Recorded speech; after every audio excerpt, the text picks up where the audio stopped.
Well, I'm very honoured. It feels a little bit strange winning an award for myself, to be honest, because everything I've done for the last 27 years has been on behalf of the Solheim family and for the good of Ping. So it feels a little strange, but I feel very proud. I'm sure my family are very proud.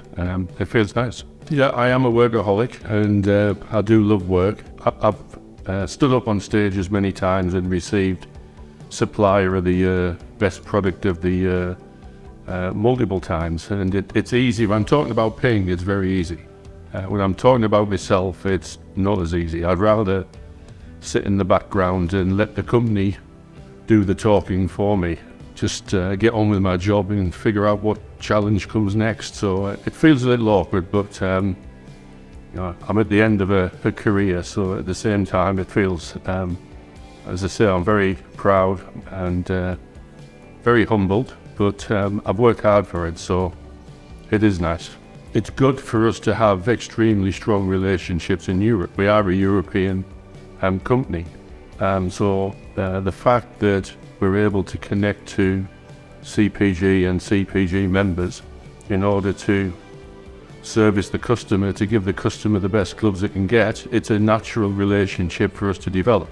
And it's a very comfortable relationship because we've all got the same goal. It's just to make golfers play better.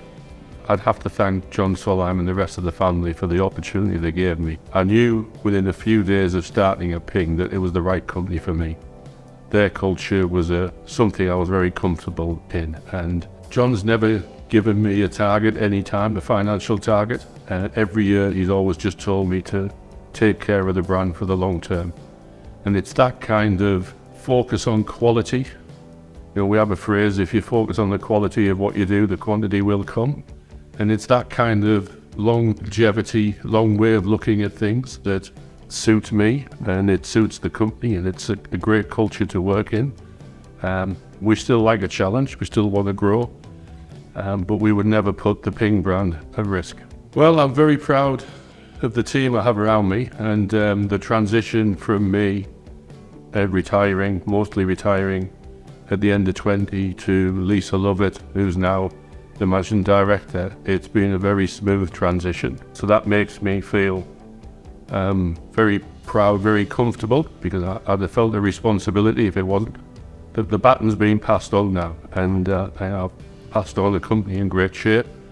I'm pleased to say that it's grown since I left, so maybe it was a good decision I made, but I'm just proud of everything. I'm proud of the culture we created in the business, the friendships that we have in the business, the hard work that we put in. You know, it's a great place to work. For anybody who's there, it's a great place to work. Well, the main reason I retired is my grandchildren. I've got 4 grandchildren, and I was determined not to miss that window of opportunity. My father did, and I was determined I wouldn't. So getting involved in the rugby club, so it's time to put back there as well. But I've got to try and find some leisure time in there, but I haven't found any yet. My wife would probably tell you I haven't really retired yet, so that's my challenge, is to try and retire.